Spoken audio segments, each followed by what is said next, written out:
Hey, welcome to the video. In this video, let's see how we can create a pie chart in Tableau. So the pie chart and the bar chart is basically used for comparison of the data.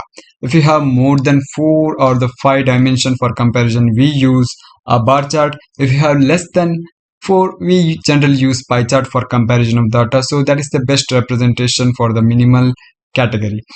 So let's see how we can create pie chart. So in my data, I have one field called as category. It have the category for my products like furniture, office supplies, and technology. And I want to see the profit for each category. So this by default will give the bar chart. If I want to change, I will click on show me option, and here I have my pie chart option. So it will give the pie chart, and if I see my pie chart, it is not readable because it don't have any label. If I see, and I can't interpret anything, so for that I need to add some label. So I will add this category label, and I will also add the profit labels. Now I can read my chart.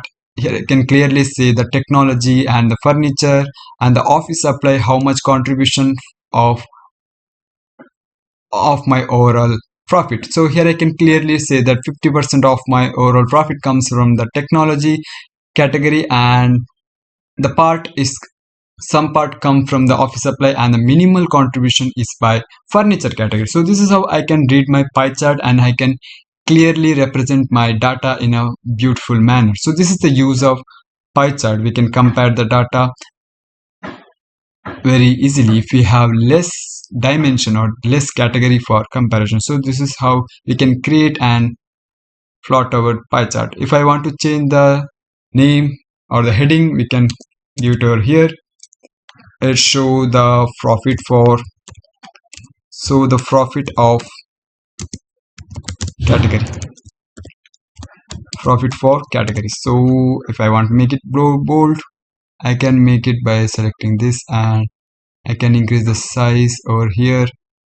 So then apply. So this is how I can create a pie chart in Tableau.